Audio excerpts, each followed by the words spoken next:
সংযুক্ত আরব আমিরাতের উত্তর প্রান্তের শহর রাস আল খাইমা।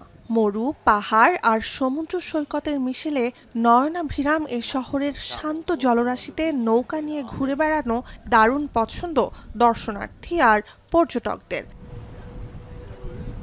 অতিথিদের নিয়ে অধিকাংশ নৌকার গন্তব্য ভাসমান মুক্তা খামার, যেখানে আজও জীবন্ত প্রাচীন আমিরাতি ঐতিহ্য।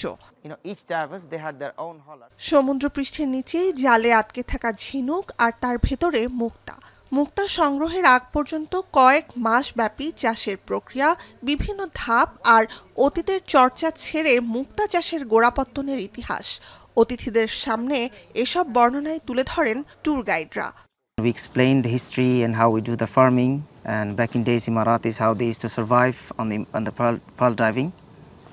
And we also showed the graded pearls, different graded pearls. We also opened oysters to find pearls, and we explained how it was formed.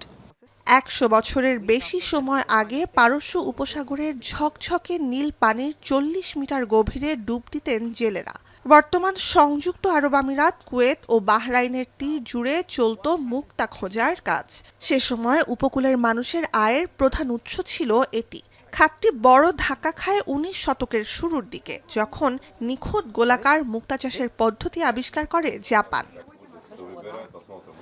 পারস্য উপসাগরীয় অঞ্চলে মুক্তা শিল্প খাতে অন্ধকার নেমে এলে তেলের খনি আবিষ্কারের মাধ্যমে অর্থনীতির মোড় ঘুরে যায় আবুধাবি আর দুবাইয়ের মতো মৎস্য শিল্পকেন্দ্রিক অঞ্চলগুলোতে।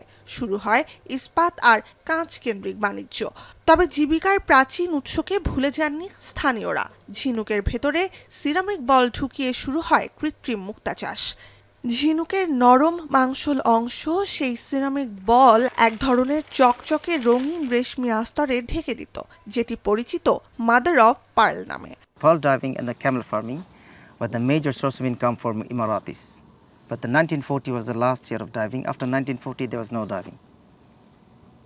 Since they discovered the oil, and also there are two more reasons they stopped diving: because of the Mikimoto, he discovered how to do the cultured pearl, also the World War. But the major reason was the discovering the oil. প্রাকৃতিকভাবে প্রতি ১০০ ঝিনুকে একটি মুক্তা মিলতে পারে। চাষের মুক্তার ক্ষেত্রে এ হার ৬০%।